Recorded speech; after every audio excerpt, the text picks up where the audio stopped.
to all of my socialites and celebutants across the country and beyond. I am VanAdams, back with a brand new video.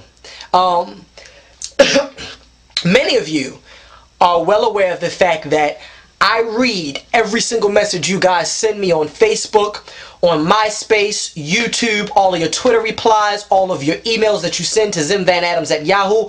I read everything. But realistically, and I'm being 100% honest, I don't respond to everything that I receive anymore because it's humanly impossible.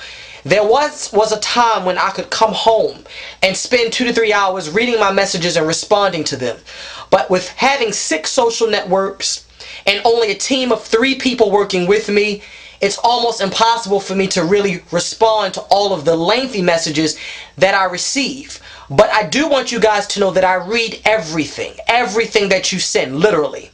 And most recently I received a message from a young man in South Carolina. His name will remain anonymous.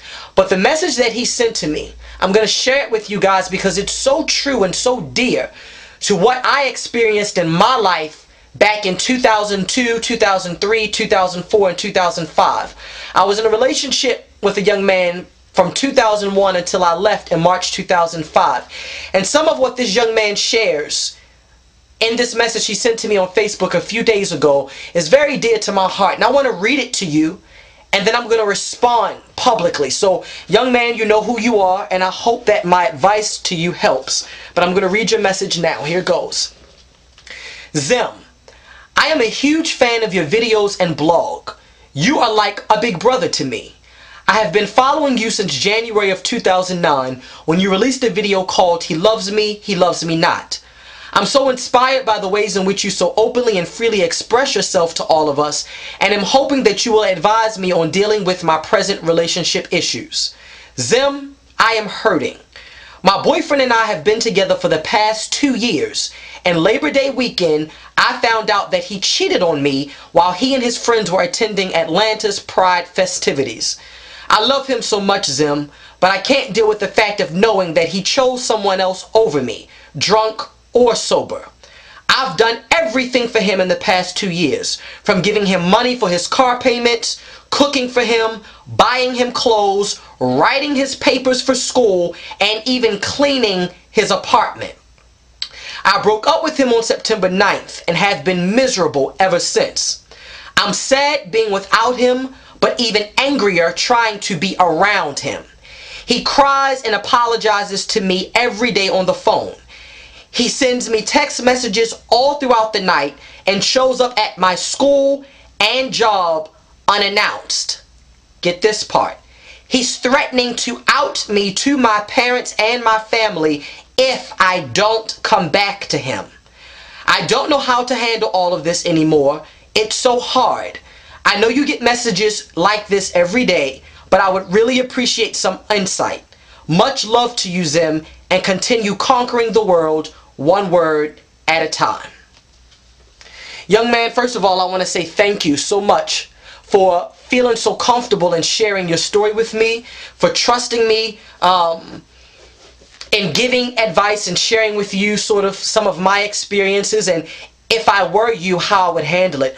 Now, one thing is this. I never tell anyone, not my male or female friends or associates, I never tell anyone to leave their boyfriend, their girlfriend, their husband, their wife, their fiance for cheating. I never do that. That's a choice that only you yourself can make. Okay? But I will share this with you. In this note, you said that you're miserable being without him, but angrier when you're around him. And that's a feeling that I completely and totally understand because I've been there. And what I say to you is what I share with many. You cannot get back into your relationship until you have truly and undeniably forgiven him or her for what they have done to disrespect you outside of the relationship.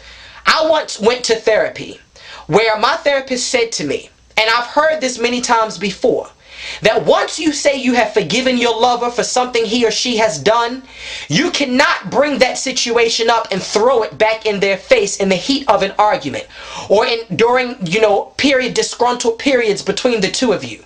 You have to acknowledge, yes, that the incident took place. The situations went down. But once you go back, once you say, I have forgiven you and I'm willing to move forward, you are no longer in a position where you can take what happened and throw it in his or her face when you're angry or upset. And because of that, this is what I say. Stay single and to yourself until you have truly and emotionally healed from the cheating or the lies or the disrespect. And as hard as it may be, as large of a pill as it is to swallow, to say, so you're saying that until I'm really over it, I can't get back in the relationship? I am saying that until you are prepared to no longer use that situation against him or against her, then it is best for you to stay away. Now, in an instance, and the same thing has happened to me, where your lover is threatening to out you to your family if you don't come back to them, those are signs right there showing you that you're dealing with someone who has not only control issues, but they also have psychotic ownership issues. It's almost like, well, if I can't have you, then I'm going to ruin your life. That's almost like saying, if I can't have you, no one else will, and I will kill you or I will harm you. Anyone who truly loves you, anyone who truly cares for you, anyone who truly has your best interest at heart will never put you in any type of physical, social, emotional, or mental situation where you are at harm. So if he's threatening to out you to your family if you don't come back to him, then those are signs right there telling you that you also might want to consider staying away, because that person also has tendencies to then resort to violence. In the letter, you also stated that you've done A, B, and C for him. You've cooked for him. You've cleaned his apartment. You've written papers for him. You've given him money for car payments.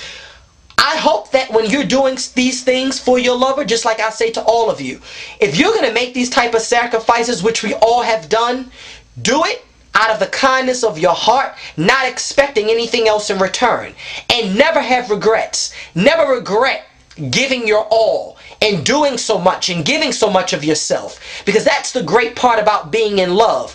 Being in love with someone makes you feel like you could give them everything you have, that you would walk to the end of the earth for them. So don't regret those things. Don't feel like, oh shit, I shouldn't have done that and I'll never do it again for someone else. What you did came from the core of your heart. Continue to love. Continue to do all of the things that come naturally to you to make, if you get back together with this young man, to make this relationship remain healthy and move forward. And even when you get into another relationship, because you will get into another relationship eventually, continue to do all those things. Continue to be the nurturing individual you are. Don't allow the hurt from this situation to sort of saturate negativity over everything else that you do in the future. So take the time you need to heal. Then, only then, do you make the decision as to whether you want to continue in the relationship or move on. But don't be influenced by what your friends say, what your family says, what your associates say, or the threats that he's making. Take the necessary time you have to, because in the end, you have to live with the decision. And once you get back with him, you cannot throw this situation in his face if you've told him that you honestly and sincerely forgive him. Okay? But I love you all. Thank you so much for the continued support. Subscribe to youtube.com/ZimVanAdams. Follow me on Twitter. Every single day, visit ZimVanAdams.com. And let's continue to conquer the world, socialites and celebutants, one word at a time.